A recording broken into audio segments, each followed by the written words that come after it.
audio, it helps a lot better to have my mics all the way up. That's weird.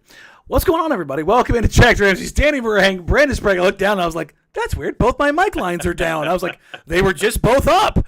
What's going on?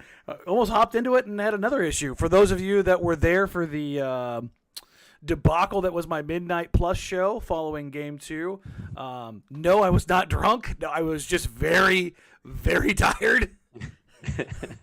I had a lot of energy and juice and gassed up on the way home.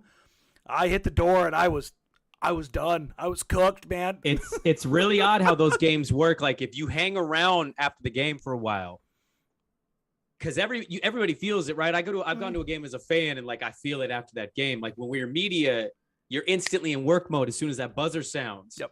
But you're still amped from watching what you probably was a good basketball game. And so like if you burn that juice off, you get where Danny gets in the house and you're like, move. But if you do what I used to do, which is dip, get audio, leave, not even hang out, not write anything, just you get home and you're like, I can't go to sleep. Can't go to sleep. No. I can't go to sleep. And that's typically what I ran into. But they've got the way the podium's structured and all that stuff now. Like it takes a little bit longer. So I was like, oh, you know what? I can make it home and put on a show. And I got to the end of that show and I'm like, I felt like I did a run-on sentence for 38 minutes. That's what it kind of sounded like. And it wasn't because I just couldn't form a coherent thought and stop it and end it. And that's why I didn't throw it on the podcast. It was just fun to kind of celebrate. But again, welcome everybody in. Danny Marang, Brandon Sprague, Jack Ramsays. Thank you all for getting us over 4,000 on YouTube. We appreciate it. Our podcast numbers are through the roof this month as well. So thank you all so very much. Like, rate, review, subscribe, help us grow the show. If you're new here on YouTube, click subscribe. It's free. It's easy. If you want to take part in the watch parties like we had today, all you got to do is join. I think it's $1.99 or something like that. And then that gets you into all the 39 remaining watch parties for the rest of the year, and then the AMAs and the contests and giveaways and all stuff that we're going to do throughout the season. So without further ado, Blazers are 3-0. I have a pile of questions. My thought process here, since Brandon wasn't on, was to have a little group of games here between Phoenix and LA, kind of talk about both those. The good, the bad, the ugly, the in-between. And Brandon, since you didn't get a chance to talk Phoenix, kind of leading into this, what were your thoughts after the Phoenix Suns game? My first one was instantly feel good for Dame. Mm-hmm. Like to come off of having a tough game one, second game back, it's your home opener. You got Phoenix in the building. Like I felt good for Dame. I thought there was nothing better to sum up their very, brief. It's been 3 games, but to sum up the season so far, I don't know if there's a better example than the last 2 ways the games have ended, where Dame's kind of the guy, and the end of Phoenix, what does he do? He trusts Ant. And then Dame's the guy again today against the Lakers, and what do? They call play for Jeremy Grant. And you know what I mean? Like they're just a team of dudes that seem like they want to play for each other, and they're happy for one another. And there's no ego involved here, man. It does feel different in that way. But Phoenix was great. I love that Nurkic bounced back and seemingly had a pretty good game. I caught a couple of your questions on the post game. I thought those were interesting because I was waiting for Nurkic to maybe give it back to you a little bit. Listen, I didn't really talk about it then. I gave him his opportunity. He earned it. I gave him his opportunity. I know. I lobbed it to him. I heard it. And Nurk kind of took the high road there. But there was, what didn't you like about it? It's the same team we've seen for 3 games, whether it's the Kings, the Lakers, or the Suns. Danny, it seems to be the exact same team every time. I don't know what to expect in certain areas, but I know somebody's going to step up for it. So we know that. Yeah, I think that's kind of the big takeaway is that if you're looking like overarching theme of everything, yes, Dame back-to-back 40-point nights solves a lot of your offensive problems. And as everybody's worried about the defense, and I'm still a little worried about the offense coming together, and a lot of that has to do with Ant, and we'll dive into that. But the total of the whole here, it's the dudes, and that has so much to do with the roster construction. For years, it was just Dame or CJ, and then please God, somebody else. Somebody else give us some juice on a given night, whether it be Nurk, whether it be Aminu finding some threes, whether it was Ant having one of those nights last, like a little bit here or there. But you had to hope and pray. Yeah. Now you got Josh Hart ripping down and going. You got Jeremy Grant, the best spot-up three-point shooter in the NBA right now. Shaedon Sharpe's going to give you a little bit. Nas, the last couple games, is giving you these little burst sessions. Hey, Nas is finding it from the field, too. And that's groove, the last two games. I felt really happy for Nas because, it's when you do a basketball or a baseball pod, you're just going to have moments where there's reaction to something that, like, hey, there's still so much time. And, I was happy for Nas, is what I would say. He's had a couple after that first game. He's had a couple burst moments in games 2 and 3, like a 5-minute stretch. That's what you want from him because it's something there to build on. But between both of these games, there's been moments, and even with Ant and Nurk, who I think have been kind of the two polarizing guys on both sides of the floor, really. Ant, even struggling shooting, had a game winner and has had two 10-point quarters when they needed the most against the Suns in the fourth quarter and the Kings in the third quarter. Those have been seminal moments already for Ant, even though he's struggling mightily with his jump shot. He's still finding ways to contribute. Nurk had a very bad first game, had a tremendous second game, had a couple issues early on where it was but you look down and you looked at his box score. I think he had 5, 3, and 2 in his first shift, and I was like, all right, that's not bad. Ayton was kind of cooking there a little bit, and I was like, oh, I don't know. But quarters, back into the second quarter, third quarter, and into the fourth quarter, I thought Nurk did really well. He was tired in the fourth quarter, back into the fourth quarter.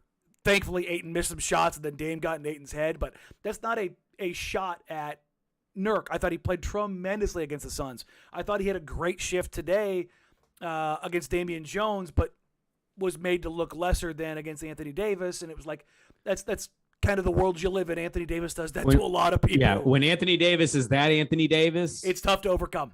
There's very few, if any, that in the league, that can really kind of rival that. So you're talking about Giannis type people, and we just know he ain't that, and that's okay. There's nothing wrong with that. Yeah, he had a couple moments today where I was like, but for the most part, he was fine. More engaged than game one. Yes, significantly more. Yes, and that's why I think what did he finish with minutes wise? 30. Even though he's only 2 of 5, he did have 13 rebounds. He had 4 assists. Kept the fouls under control. Turnovers were down a little bit. Knocked both his free throws down. I wasn't a fan of a lot of his shots because, again, he only got 5. There were a couple where I thought he gave some up. He used the body and was physical, and instead of going physical one more time, he did the little flip shot. But I'm like, baby steps. I mean, the ball going on the floor, dribble that he likes to do, it's a little low, so it tends to get swiped. And especially against the Laker team that has a lot of length. He had a few of those, but you know what? As long as it wasn't game 1. Yeah, no, like Nurk, I said. Game 2, 3, Nurk, find that sweet spot, and you're good. For me, effort, physicality. Because those he brings those two things. The rest, I feel come naturally. I feel like that's kind of the nature of the beast with him. Got it, beast. Let's move kind of towards the Lakers game now. First of all, let's get this out of the way. The Lakers are a steaming pile of garbage. I mean, they are dysfunctional to a limit that I cannot begin just into the ocean. And I mean, they are an abyss of basketball suckitude. That roster, look, I don't want to, in such a player-heavy league, I don't want to sound like I'm taking anything away from player responsibility here. I've said it before. I don't think AD is a franchise dude. That bubble seems to be the kind of the anomaly to the shooting career. LeBron it's past his prime, but he's still a good player. But he's not a dude that is single-handedly winning you those games like that on a consistent basis anymore. And then what do you got? Russell Westbrook, Austin Reeves. Hey, don't slander Reeves. Reeves is a viable NBA player. He's one of the only ones they have. But Kendrick Nunn, he's awful. I'm watching this game and I'm like, LeBron and AD should be carrying a team. Okay, that's a G League roster. No, everybody else outside of those two guys is gone. And I'm sorry, that's a bad Pelinka thing, but also it's the worst indictment of the ownership group when a team in the Bay Area is paying a $400 million tax and you're not willing to pay a tax ever. Yeah. As a team that prints money. you got a PPP loan, for God's sakes, man. Like, you're an entity. And anyways, I don't want to sidetrack. Let's get to questions. Yes, you are right. They are an abject disaster. Yeah. And I don't know what I do. I don't know what you do out of that situation. You have almost no draft capital, and they have none outside of their 27-29. Like that's it. And your one move to make is at best Buddy Hield and Miles Turner. Mm-hmm. Is that saving you? And maybe that's a hat tip to them that they realize that can't save them. I don't know. Who knows? I don't know. But I'll say this: I thought LeBron that 2-for-1, Danny, was one of the worst NBA plays I've ever seen in my life. Yeah, it's up there. Why are you playing a 2-for-1 game? You're up. No, listen, I don't necessarily hate a 2-for-1 because Dame against Phoenix twice went 2-for-1. But the difference is, but you're Russell Westbrook. Exactly. You cannot shoot. Like that's my point. Is like, why are you going for a 2-for-1? Russell Westbrook. Yeah, I saw somebody on Twitter tonight who I trust very much and who is very much an NBA person, works in the league, tweet something to the effects of, you cannot if you were the Lakers, he cannot shoot. Like, you cannot let him shoot. I mean, yeah. That's the point it's reached of, like, somebody who does not have hot takes saying that an NBA player should not be allowed to shoot. Like, and if that's the case, they aren't an NBA player.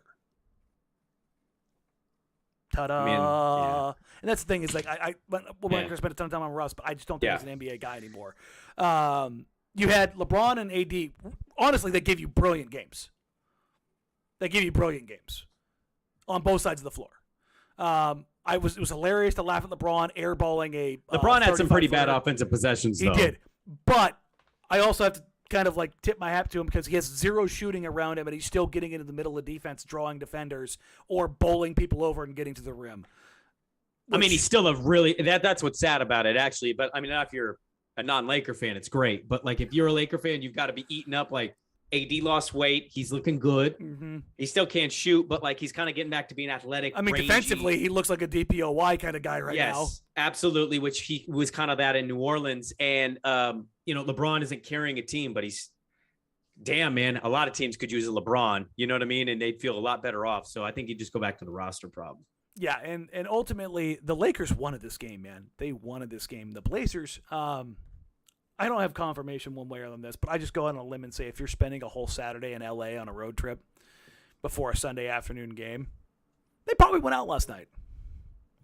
It's Los Angeles. It's LA. You got a lot of young guys on this team. Yeah. Got a lot of new contracts on this team. But I would imagine they went out because they look like they went out this morning. Well, yeah, I'm sure they went out, but like maybe they went out responsibly. They went out and hung out till midnight and then didn't go to the champagne room. Whatever, I mean, look, no matter who did what, like, they didn't play like a team that didn't care to win this game. I'm just saying, I don't care. They were just sloppy to start this game. But the Lakers are so bad. Sure. The way that game started, 28 other teams are making the Blazers pay significantly more than they did. Because the Lakers could not hit a shot. Portland was awful to start the game. Well, that's why. Awful. Ike and Danny tweeted something to the effect of like that. Like, right, like, I can't believe Portland's either tied or behind only this. And I know what he meant, but like, I just had to jokingly respond. And the Lakers suck. That's why this is possible. And that's really what it came down to, is that it's such a bad team that even a team like the Blazers, who are working through so much. I'm gonna get a little statty with you here real quick, okay? Okay. So looking at the half court offense, courtesy of the good folks at Ben Falk and Cleaning the Glass, the Blazers offense right now is 23rd in points per possession when you take away transition. That's good for 108.5 points per 100 possessions. That's good for 23rd. That's ahead of OKC, Phoenix, Houston, LA, the Clippers, Washington, Chicago, and then the Lakers dead last. The Lakers are 12 points behind. Yeah. 7 spots, 12 points. That's insane. In the half court, like I said, the Blazers are 26th. I'm sorry, in the half court, they're 26th. Overall, they're 23rd. Their putbacks bring them up, but when you get into transition, their points per possession, the Blazers are, where did they go? Sorting through. They're, lost it. Where'd it go? There we go. They're 12th in points, at 4.2 points per 100 possessions over expectation. Their frequency, here's where you're noticing the difference. Only the Hawks, Lakers, and Raptors are running more than the Blazers in frequency right now. The Blazers are 4th in the league at 20.5%. Now, if you look at their frequency, you look at them and as far as generating steals, they were 14th, middle of the league, nothing crazy. Here's where it gets nuts. Off of live rebounds, so missed shots, the Blazers are pushing into transition 41% of the time. Yeah. Third best in the league. I would have, Danny, actually guessed higher. I would have guessed like 44, 45%. It feels like every other rebound is push. And, that's not only been refreshing. It's nice to have guys that you can push with. Okay. That needs to be stated here because for years it was like, we're going to have tempo. Wink, wink. And then they wouldn't have tempo.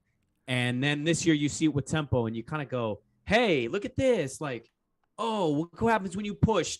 Shame on Terry. Shame on Chauncey last year. And I would respond with saying, yeah, it's nice to push with tempo when you have Josh Hart and Jeremy Grant and Anfernee Simons and Damian Lillard and Shaedon Sharpe and Nassir Little. Like you have athletes and rangy guys that can take turns sharing the rock, be trusted with the rock.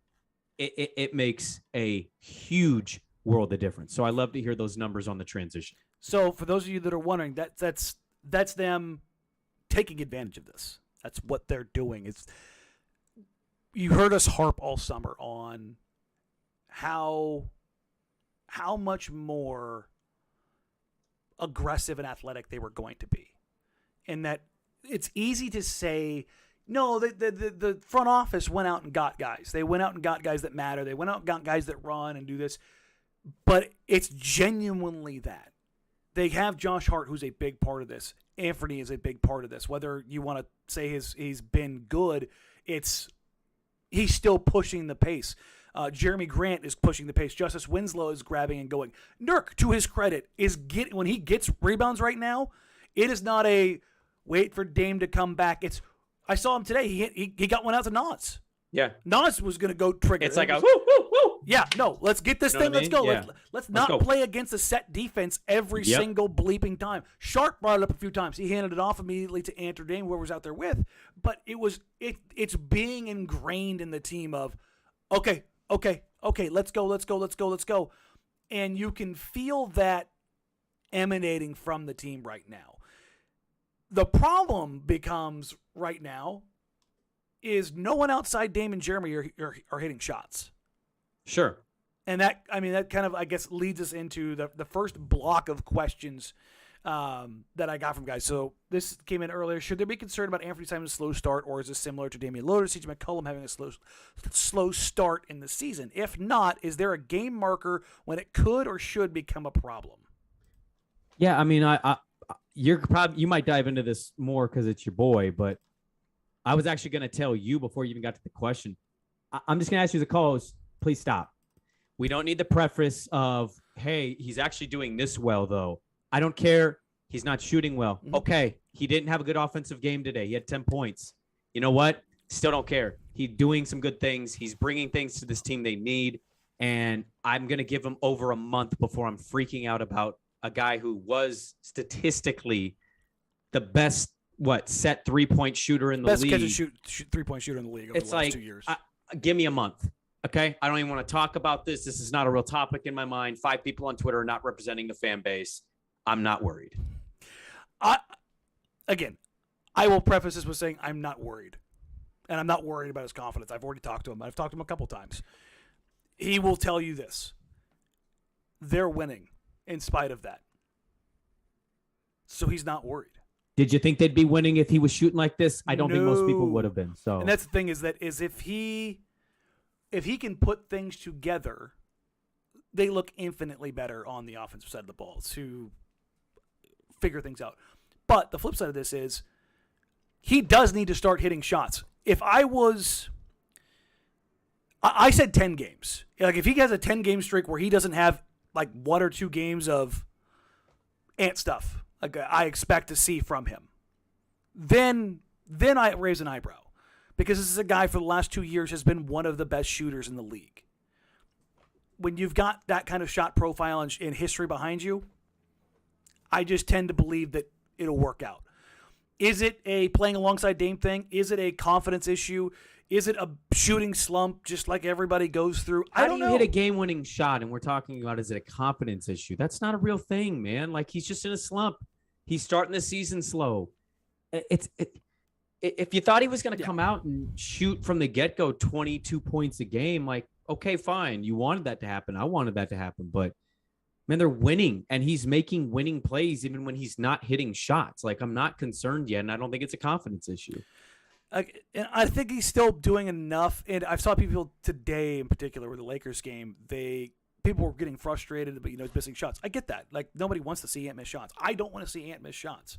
But I also don't believe that he's going to continue struggling at that point. I've seen some other people say, why, or I've seen some people say, why was he back out there? He needs to be benched. Did CJ McCollum ever once get benched? Damian Lillard ever once get benched? No. Your primary offensive guys are never, ever, ever, ever getting benched in the NBA. You do not pay a guy $25 million to be your offensive engine to bench him. Not unless you're Atlanta and you're playing the offensive defensive thing with Trae Young. Yes, and that's because Trae is so ungodly bad. It's ridiculous. But your point, yes, is right. But and again, that's understood. That's an understood benching. Right. Where we'll give Ant a little bit of credit is defensively he's been better, particularly in some isolations and some post-ups. They tried to hunt him a few times. I thought game one he was actually pretty poor for probably the first half. I thought he buckled in the later half of that game. Phoenix had a couple good possessions, particularly generating steals, getting passing lanes, deflections. Same thing tonight. He got a couple deflections. He got posted up by, was it Braun? Well, yeah, it was Braun. Shaedon Sharpe came. Braun tried to back him down twice, and Shaedon came to the backside, got the steal. It was like, okay. You can hang as long as you're in isolation. You're in space to operate. Where he still needs to continue to get better is in pick and roll navigation. Like, if he can turn himself into Mikal Bridges and not necessarily the defensive player, but Mikal Bridges and, like, being impossible to screen. I watched that the second half of that Suns game back earlier. Mikal Bridges is the most impossible player in the league to screen. Oh, I mean, he's really difficult, man. He's just so slippery and spindly, man. He just bends and moves and slides. I feel like you can't get him. He almost reminds me of Jack the Pumpkin King in the way that, like, when a screen comes, he can put his arm and leg over the top of the screen and just slither his way, like, right through. And you're just like, wow, man, how do you do that? I watched Nurk try to get him so many times, and it was like he just couldn't get him. Get him. God, he's slippery. But if Ant can get to that level of screen, and not even get to that level, if he can show, like, that ability to navigate screens and not get caught on them, it puts the Blazers defense in a much, much better place. You don't have to rotate or switch earlier. It helps you stay in front of things. That's really what I'm looking for him, because it allows, not only that, it allows him to be more disruptive, get in passing lanes, get some more deflections, things of that nature. But as far as am I worried about him? No. I won't be for another 7 or 8 games. Yeah. There's a follow-up question for somebody else. Were you all surprised when Chauncey subbed back into the game for Justise late in the fourth quarter? I was. All's well that ends well, or should we still be concerned with these rotations? This is kind of leaning more into Chauncey and Ant. I'll go on the first side of this. I have no issues with Chauncey's rotations at all right now. I think Chauncey's actually done a really good job of pressing the right buttons. So that's one of the biggest things a coach can do, is decide who plays and when. And I think that almost entirely perfect. He's been hitting the buttons. There's been a couple. I would say the first rotation of Eubanks in the Suns game was a little dicey. But other than that, I think he's been doing incredibly well. And he went back to Ant. He would have gone back to Ant earlier, but Ant had 5 fouls. That was the thing, is that the only reason Justise was out there was because Ant had 5 fouls. There was an argument in the watch party today about how Russell Westbrook, because he had 10 points, was playing better than Anfernee Simons. And that's never going to be the case, and you could see the difference between Justise Winslow and Anfernee Simons on the floor. And that's because when Anfernee Simons is on the floor, the Lakers don't care that Anfernee Simons is having a poor shooting night. There's not a team in the NBA that's going to dare Anfernee Simons to take shots. They are not going to give him a 12-foot cushion and play 4-on-5. If anything, what the Lakers did is go 2-on. They're going to bring 2 to him. to test his ball handling. That's what they're gonna do. So this whole idea of like, rotations and Ant needs to come off, that's never going to happen.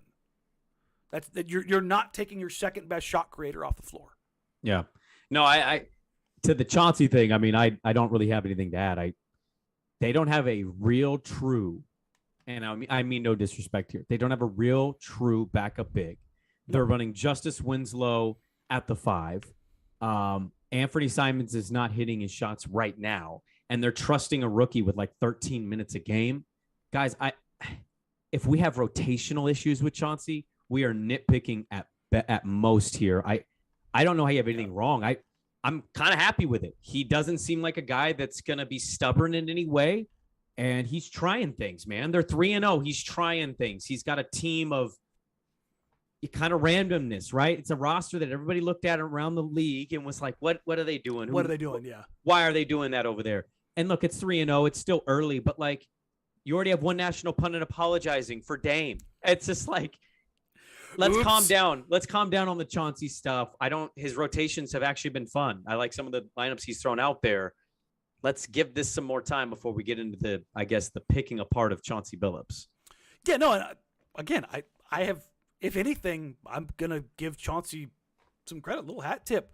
One of the things that, before we move on to the next question, diving into the synergy data, the Blazers right now are running zone at roughly about 14% of the time. Yeah. Which isn't that much, but it is.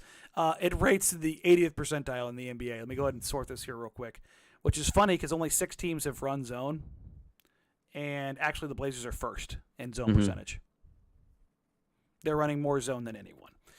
And their zone right now is allowing 0.94 points per possession, which not great, but not bad by any means either.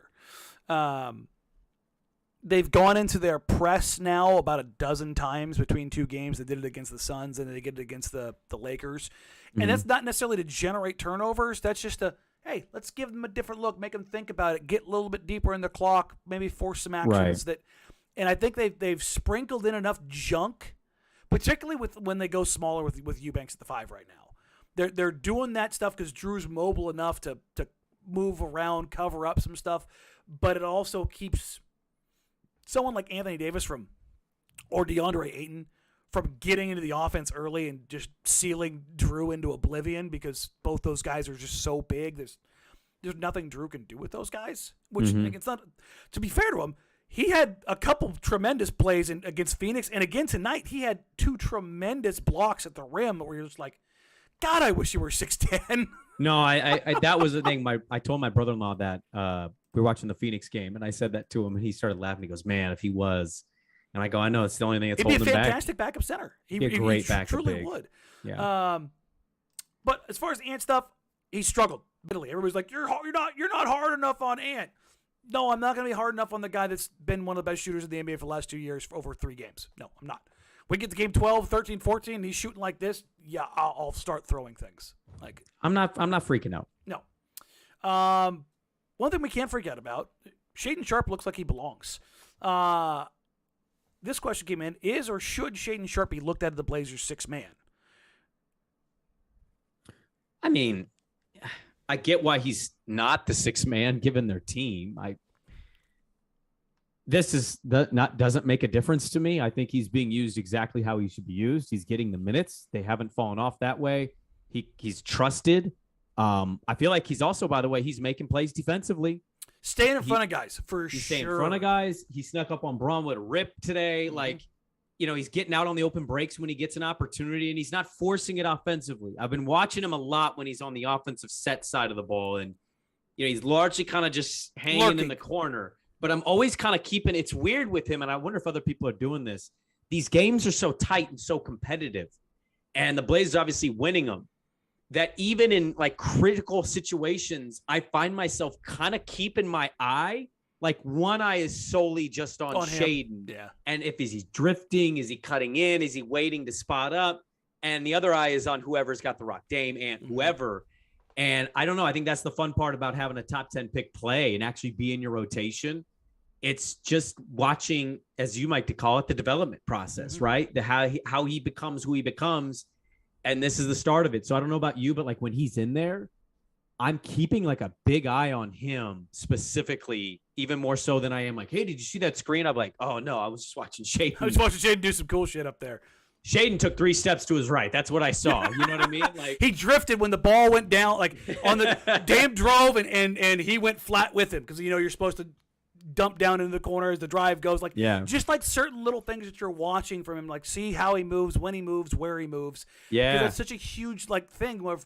Is it natural for you? Is it forced? Is it something you have to work on? It's the one thing we talked about Jabari Walker in Summer League, how natural it was for him to play off ball. Because Shaedon has been a guy who historically has been at the ball in his hands, and he's not going to for a little while. This is like Dame and CJ with Ant. Like, he's got to find and pick his moments. And by God, did he pick his freaking moment today.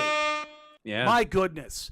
That lob was... If that tomahawk putback would have landed... Oh, Jesus. Brother, he caught it and then threw it down back, and then he just unfortunately, The Blazers have had like 5 missed dunks already this season that would be number 1 dunk of the season last year. Yeah, it was. Yeah. He's got a nose for timing on the offensive rebounds. He's tried it twice already now. Clearly, he is a monster lob threat already. Oh yeah. He's trying to think. Best lob threat in 20 years, probably. Oh, really? You don't think Rudy was in that conversation? That's where I was stopping, was Rudy. Rudy's ability was incredible. What about T-Rob? T-Rob, you had to have... It's different. It's not the same kind of... It's not an open court thing. It's not a wiry, athletic, skinnier framed guy doing it. Yeah, Rudy was great, but it was more Rudy and Sergio being on the same page all the time. The Spanish Armada connection. Shaedon, I think, is just anybody who...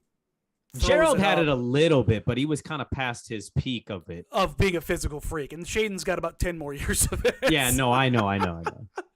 But it's fun, man. It's been really fun. Even when he misses or, he gets a foul called on him, I'm still there like, I love this. I love that he's playing. It just makes me happy to see that they're not only getting off to the start and playing how they're playing, but they're doing it with bringing him along. Like, how awesome is that? And remember, Joe talked about this on Tuesday or Monday with us, the whole idea of the recklessness of trying to develop young guys like Shaedon, Nas, Keon, Trendon, Jabari, that whole crew that's 23 and under, and on the same timeline with Dame, and how risky it is. But this is kind of like, this is where it comes up, and you saw him against Phoenix not be great. Sure, he had a bad game. But here's the thing: he didn't even have a bad game. He had a rookie game in his game too. Yeah, that's the thing. Is like that's normal. But the flip side of it, of all of this, is that when he's on the floor, I don't panic, and I'm like, oh Jesus, you got to get this kid out of here. I don't either. Like, even when he makes mistakes, it's against the Suns and a little bit tonight. How many fouls did he finish with tonight? I think it was just a 2, right? Yeah. Suns, he was sloppy. He was reaching in, being a little grabby, like guys would get by him, and instead of trying to fight back in front, he'd reach, just little kid stuff. Like you're like, oh, you're young in the NBA. I get it. Or he got called for the goaltend today, where coming off, he hit the backboard when the ball was still on the rim, and it was kind of a dicey call. But I actually didn't think that was a good call. It was a bad call. It was the same one that the Blazers got hit or lost out on against the Suns. But it's just, it is what it is. It's the opportunity for him. He's taking advantage of it and making the best of it, I think. And he's not rocking the boat, and they're not forcing it to him. It's all right. It's all very natural, and they're flowing through it. And I'm kind of excited with that. Leading into that, another question here was, Nassir and Shaedon seem like a tandem that should share 100% of the minutes of their courts together. Can you give some analysis on that? I don't disagree. I think having 2 hyper-athletic young guys who want to be around the rim. The Blazers tonight, when the Lakers made their run in the third quarter and Portland looked like crap, you know what happened? They were going horizontal with everything. There was no penetration at all. There's no collapsing of the defense. The Lakers went zone, and they dared them beat them off the dribble, and Ant struggled. Mm-hmm. And I think a lot of that had to do with this. It was just basically Ant and Nas back and forth, and nobody was getting a back cut, nobody's turning in, nobody's setting the off-ball action, because you had a lot of young guys on the floor who didn't know how to deal with a 2-3 with that much length. Because you throw out the Lakers, for all of their warts, have length everywhere. Yeah. Like Lonnie Walker's long and rangy and stupidly athletic for a point guard. Troy Brown Jr. is a big, long dude.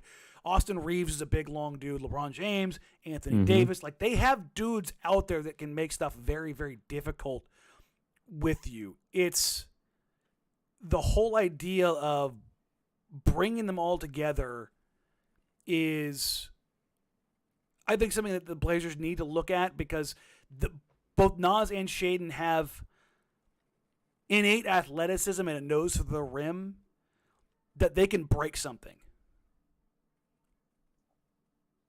Do you understand what I'm saying? They can break a defense? Yeah, no, I get what you mean. I'd love to see it. I kind of am starting to wonder, and I know we're still a little bit away from it. First of all, I agree with you. Why can't you do it?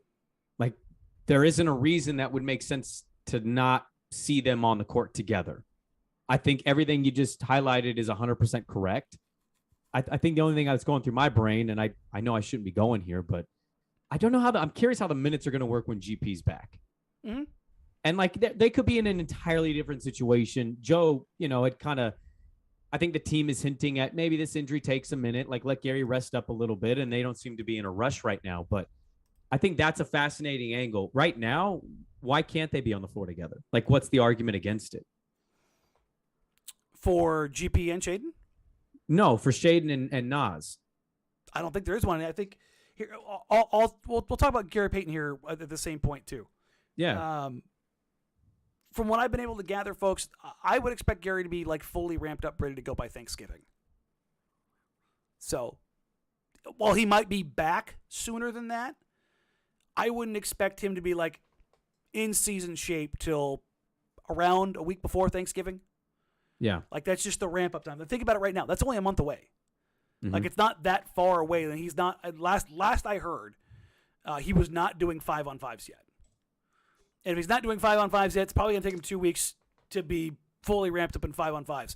From there, it's probably 2 weeks to get his conditioning up. So a month. I think that's fair. Yeah. So with that, those minutes, I think, are going to be slow and few and far between. Let's just take a look at minutes right now.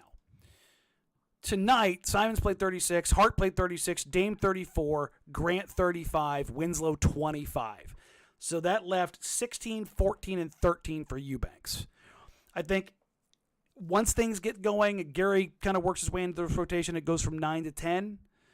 Knock 3 minutes off for Simons, 3 minutes off for Hart.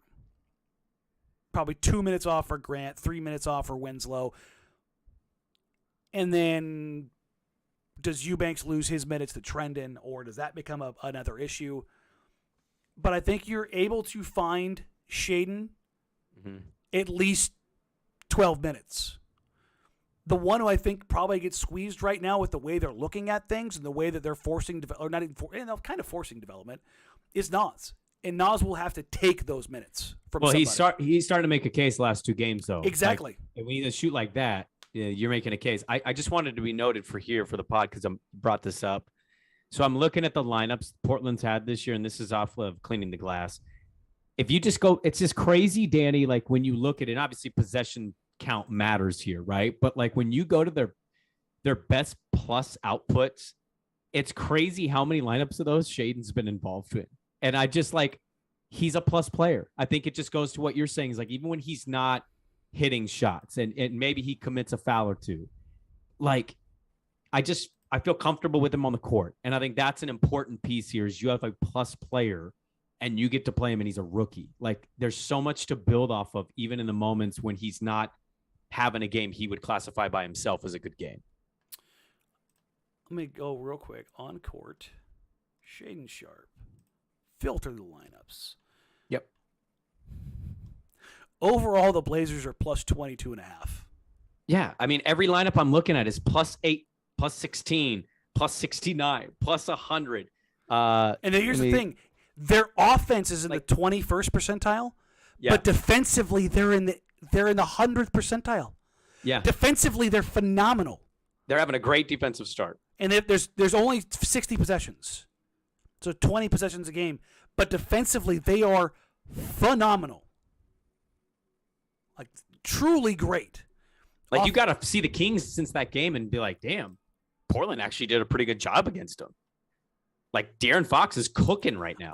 Listen, man, I said he's a problem. He starts knocking down those stupid threes. And he is. But for all of everybody wants to see Shaedon score 15. Like, they are more interested in him on the defensive side of the floor because he does. Chauncey was not saying just like, I don't think people have truly wrapped their head around Chauncey and how he talks yet. He pretty much lays it out there, but he also plants stuff. Like, he doesn't say anything about, if he doesn't say anything about you at all, probably not great. If he's talking about you, it's usually to be glowing and not necessarily performative, but informative. Mm-hmm. He talked about Shaedon being an elite defender someday. This is a guy who played with Ben Wallace and Tayshaun Prince. Yeah. This guy knows, Chauncey knows defense himself. Yeah. Here's the same thing. Terry was not gassing anybody up who didn't deserve it.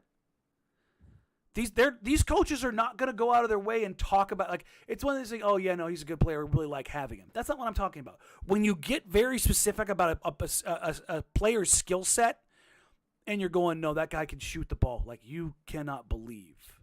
Or, no, this guy has got an elite defensive skill set. You guys just wait. You'll, like, when Chauncey says we were a little worried about him and his performance defensively off the ball, we trust him. Like, we know he's good on the ball. And then he goes, hell, we got older guys on this roster who don't know how to play off the ball defensively. That was both a backhanded comment to his guys, and also, like, Shaedon will figure this out. Yeah. And it's kind of bearing itself out in the early returns on the numbers. And again, 3 games, smallest. It's 3 games, 60 possessions. Yes. Woo! Smallest sample sizes. But if you're looking for, like, out or promising points to go off of, this is. But imagine, and imagine if I would have told the fan base, like, the minute after he gets his shoulder injury in summer league, everybody's thinking the same thing. We're just not saying it out loud. If I would have told you right in that moment of what he was going to be and what some of those numbers were, 3 games in or 2 games in or 5 games, you're ecstatic about that, man, because it's so much better than hearing, oh, he's not even playing. That's cool. Yeah. He's actually playing, and he's or being he gets productive. some garbage time, and whatever. Yeah, right. I mean, the guy got loose today and threw down on LeBron James, a guy who's literally been in the NBA longer than he's been alive. That's wild. LeBron's in year 20. Shaedon's 19. He's 19. That's to be crazy. clear, Shaedon was born May of 2003. Braun was drafted in June of 2003. Boy, that's wild. Nutty. Absolutely nutty. Before we keep going, I just want to thank you guys. Appreciate you. Like, rate, review, subscribe. Help us grow the show. If you haven't already, please click subscribe if you're watching here on YouTube. If you're listening on across podcasts, please leave us a review. Help us, again, grow the show. Beat the almighty algorithm.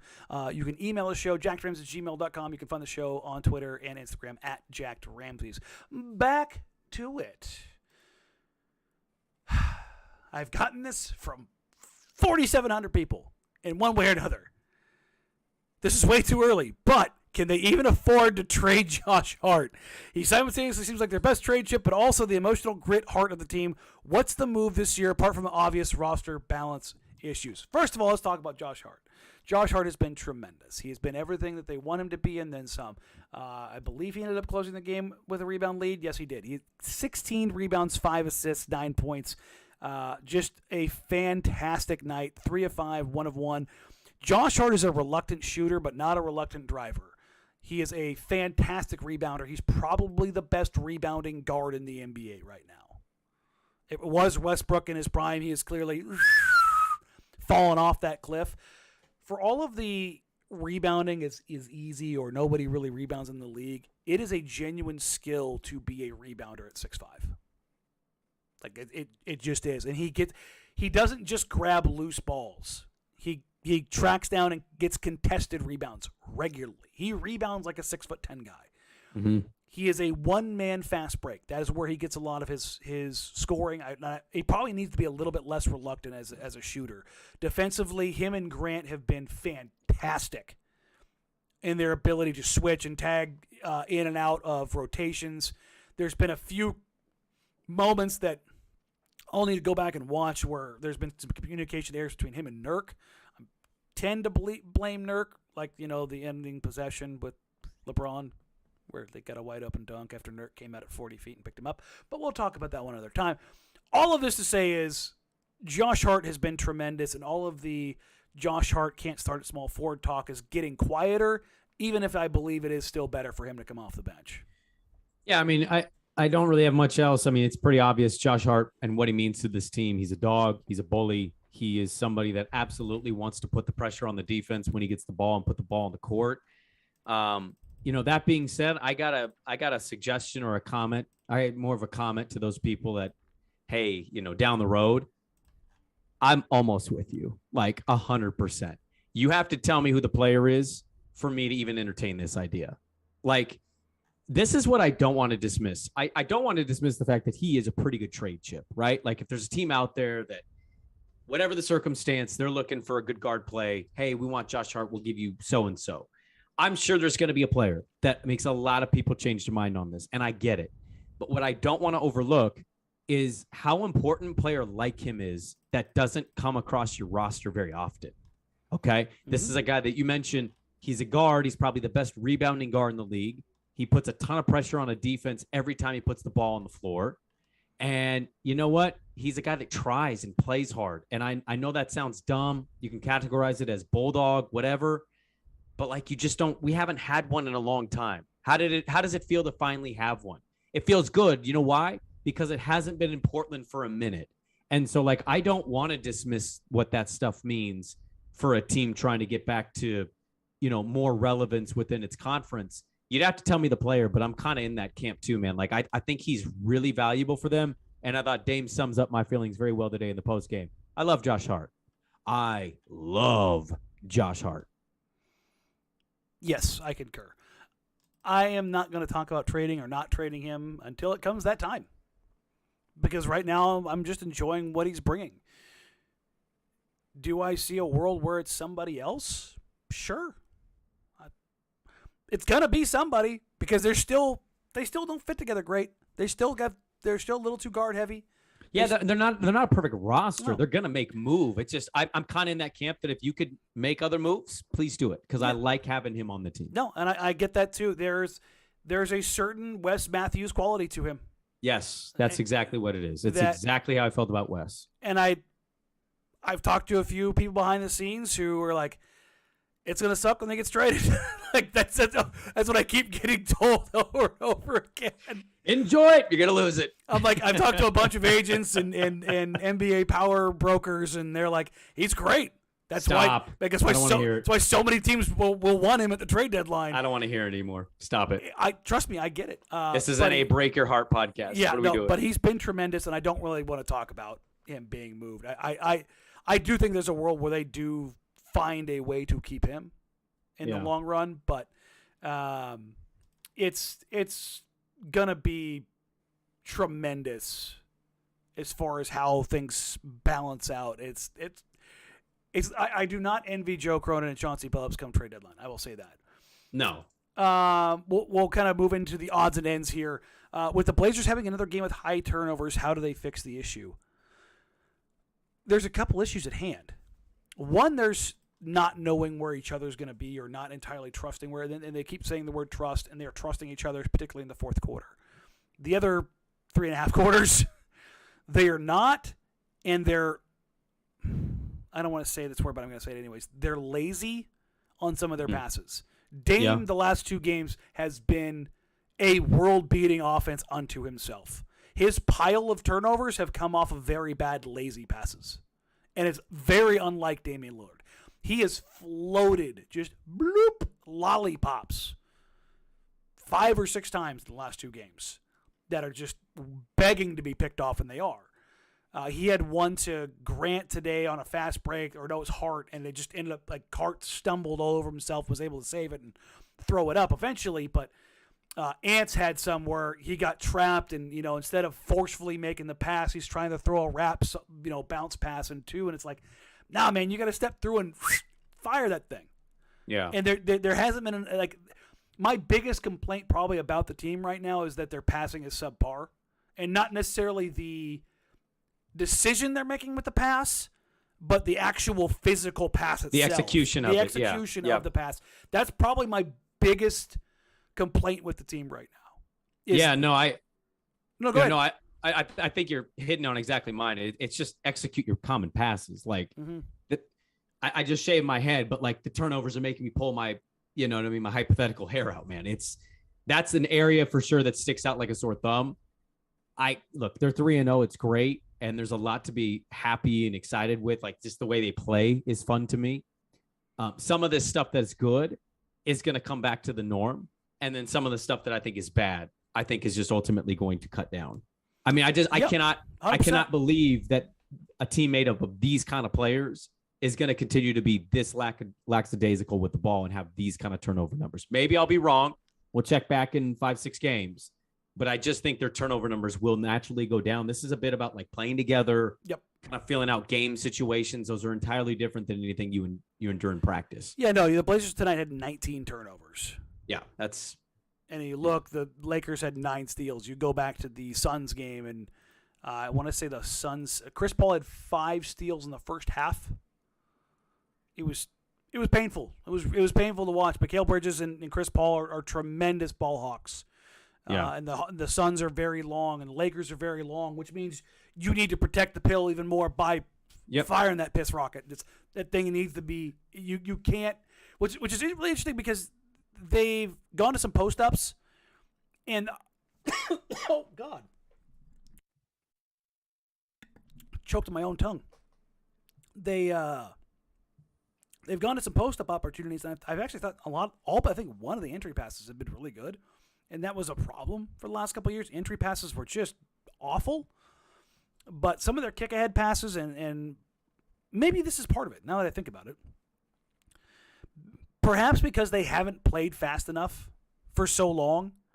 Yeah, the tempo kind of throwing off some of this stuff too. Like Ant and Dame are your primary ball handlers, and if you're playing faster with two guys who haven't been playing very fast for the last couple of years, perhaps that's part of it. But that's one of those things that I'm watching is the execution of passes, because there was a couple plays today where the ball went in, out, over, around, skip back across, and knocked down a 3, and I'm like, that's tremendous basketball.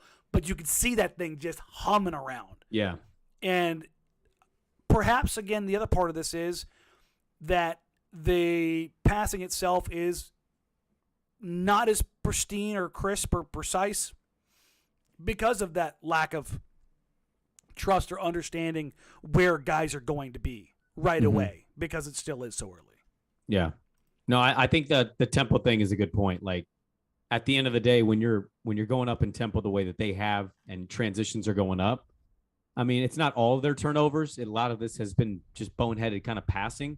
But, I mean, the tempo has to be adding a caveat to this, right? Sure. Just the increase. And you got to find that sweet spot, right? Right. It's only 3 games, and you and I have held our tongues on making reviews one way or the other, but I think it's important to call some good, bad, otherwise out. What do you think the biggest improvement made by Chauncey is from his first year into his second year?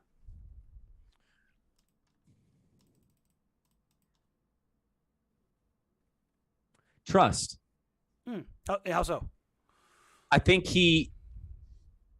part of the rotations that I like a lot, aside from just his willing to kind of try a lot of different looks, is I think when he throws a guy in there, you can kind of maybe question it a little bit. And I think ultimately when he does it, he's doing it from such an absolute, I trust this dude right now. This is a really crucial time. This is a guy that I want out there. Like, I didn't see Nas coming today again. Like, it was nice what he did in Phoenix. I didn't see him doing that again today. But you know what he's doing that's a little different to me, and it's really encouraging? He's just shooting a shot. He's not thinking about it. He's just doing it. Like, he knew today. He was like, Bron's not playing on me. Bron probably doesn't think I'm the kind of guy that's just going to pull up here. They're kind of hovering at the top of the key. And it's kind of looking like I'm going to give this ball back and just let me kind of So it's like my dog that's looking at another dog. Like, I don't let him, but like he'll do one of these. You know what I mean? Like his head's kind of tilting and his eyes are looking. And that's kind of what Nas was doing, 3-point line. And then he just pulls up and he shoots it. And he gets another shot a little bit later on, just pulls up and he shoots it. And I think that's an important thing to me because it indicates, one, it's a player getting out of his own head. It's great. And two, I just think when you look at who he's playing when he plays, I just think it's trust, man. He went small ball 5 immediately and never hesitated with it. Yeah, in the Sacramento game, he immediately went away from Nurk saying, you ain't got it, you ain't bringing it. You ain't got it. He's just trusting his dudes that he has right now. Game in and game out. And honestly, the flip side of this is he trusted Ant when he wasn't shooting the ball. Dame trusted Ant when he – hell, tonight, the flip side – or the flip side, but the player side of this, it's kind of echoing down to them. Dame gives – Jeremy Grant the look to win the game today. Yep. There was no argument on that play. It was Jeremy Grant. Here you go. And the night before, it was Phoenix. Yep. It was Ant and Phoenix. Like it was. So yeah, that's a really good call. For me, it's the execution coming out of timeouts. They have been so bleeping good out of timeouts. Let me pull up their offense here real quick. Yeah, I can actually see they're after timeouts. They're out of bounds sets on the side right now. They are scoring 1.29 points per possession. Jesus. Yeah. That's pretty damn good. That would be the best offense in the NBA. Their sideline out of bounds plays have been fan-freaking-tastic. Fan-freaking-tastic. They've had a couple of baseline gems too, but they have just called some stuff and gotten a ton out of sideline out-of-bounds stuff. And I love it. I love what the execution. There's been some ingenuity, and what I really appreciate is there's been a little bit more of riding the hot hand. Mm-hmm.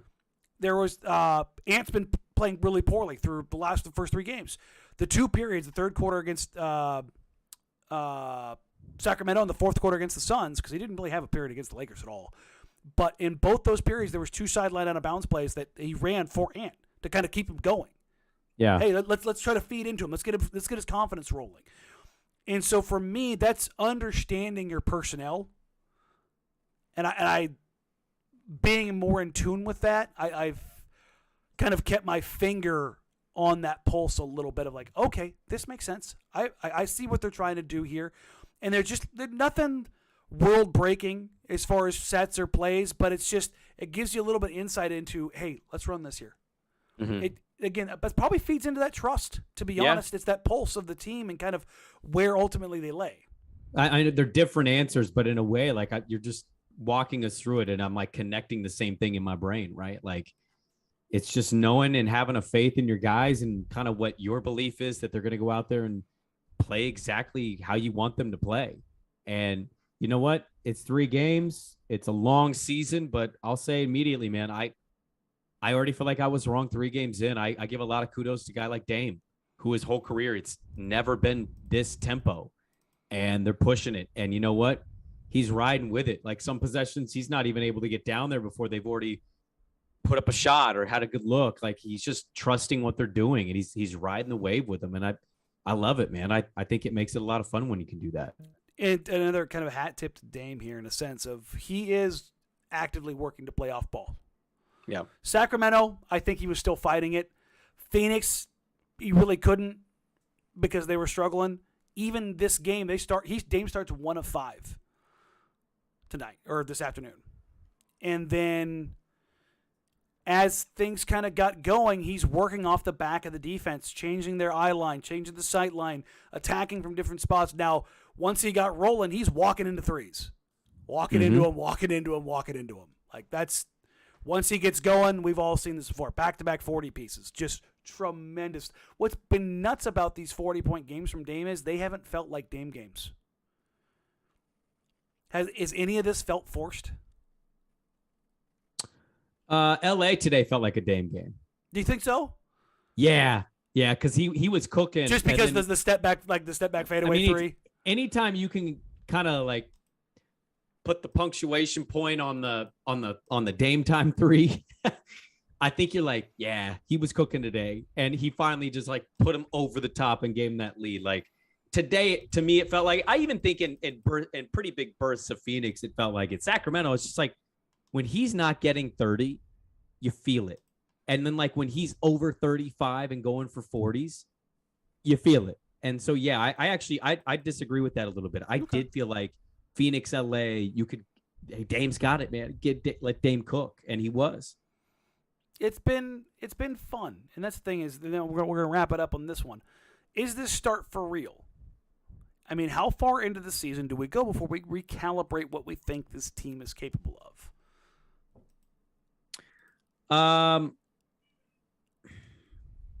Are you recalibrating? I'm not. No, I'm not either. I'm expecting a long season to be just that, a long season. I'm expecting a 6-game road trip coming up very soon with it. They could very easily go 1-5 on. Also, let's not overlook tomorrow.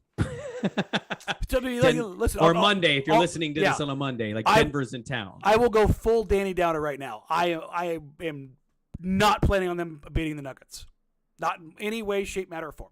I love it. Back-to-back, road home with a team on a rest day, already in Portland.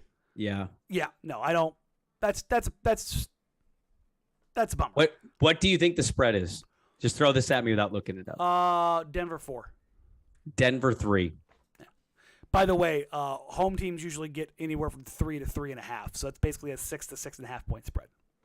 It's a tough spot for Portland. Yeah, it is, and that's not like you don't have any faith. No, man, it's 82 games. Yeah, it's 82 games. Like it's just. But am I surprised by this? Yes. Because I didn't think they'd be able to get the other stuff.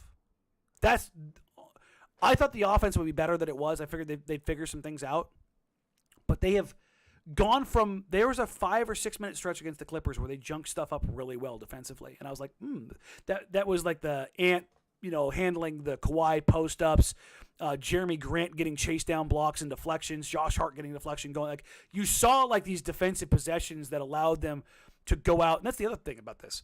The Blazers right now are in fast break points are 6th. The Portland Trailblazers are 6th in fast break points. They're getting out and running. Like, think about that for a second. That's insane. I know. That's insane. This team is not a team that runs. This franchise is not a running team. But look at the roster. It does make sense. Dudes. And it makes sense. It's fantastic, and I love it. I love seeing what this is at. Do I expect them to hit a wall? Yes, of course I do. I'm Danny Downer. Come on. Downer Danny, whatever you want to call it. I very much expect this team to end up at 42 or 43 wins. But even in let's say they lost the Lakers today. They just played offense poorly, but were they entertaining? Yeah. Did they hustle and scrap and fight and claw? Yeah. Were they getting out in transition? They were a lot more fun to watch? Yeah. All of those things. One thing I haven't looked at yet, and I'll take a look and see if it's actually here. But the fan base, I don't think is going to be as hurt by the losses this year because I think most of everybody expectations adjusted. Well, their expectations adjusted, and also it's just a fun watch. Like if they lose playing this way, I can deal with it because I know that they're shorthanded roster wise. They're not where they want to be, but like they're giving me a fun product on my TV or in person. Like that's what made last year so miserable, right? It was a team of guys that we knew should have been broken up. They weren't. We were sold a bill of goods that they're coming back. And like they were losing looking like crap. It was just not, It wasn't a fun watch. It was a bummer watch. Good Lord. Yeah. So the first 2 games, the Blazers had over 50 points in the paint, 20 fast break points, and over 30 free throws. Tonight, they didn't hit a single one of those marks, and they still won. Yeah. That's how bad the Lakers are. Tonight, the Blazers had 15 fast break points, 38 points in the paint, got to the free throw line 27 times, but they got to the free throw line 27 times, which 7 more than their opponent, but they did hit a few more threes tonight, which is what changed it up. But for the 3rd straight game, the Blazers were under 30 3-point attempts. Yeah. This is a team that averaged 41 the last time they had a full roster. Yep. That is a tremendous shift in shot diet. The Blazers play the Nuggets tomorrow. Helps you fight migraine attacks. Don't you do it, ESPN. My God. You think I'd learn after the last show to try to catch that auto play that starts 20 minutes later. Those guys are evil for that. ESPN's pretty bad with that. They're horrible. They're egregious. But one of my pregame questions for Chauncey tomorrow will probably be along the lines of, do you like where your shot diet is? I asked him pregame again before the Suns game. I'll ask him again tomorrow. Do you like where your shot diet is? Because it feels like the Blazers are their best right now when they're getting their feet in the paint. Yeah. Which is such a stark contrast to what it has been. But the flip side is they've been so poor shooting that getting their feet in the paint and generating free throws has been their saving grace. Mm-hmm. So he probably likes where their shot diet's at. Well, I mean, that comes with roster, though. Yeah. You know, having guys that can put the ball on the floor. Yep. So, all right, that is our mailbag for this week. Thank you all so very much. Like, rate, review, subscribe, help us grow the show. If you're watching here on YouTube or if you're watching the replay, click subscribe. It's free, it's cheap, it's easy. Click the button. That's it.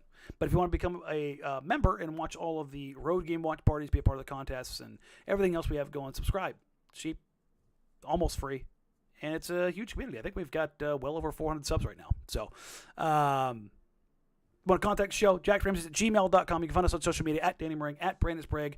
And you can catch Brandon every morning, tomorrow morning, 6 to 9, Dirt and Sprague on 1080 The Fan. I'm sure they will have lots of the old college foosball to talk about with the Ducks' big victory over UCLA.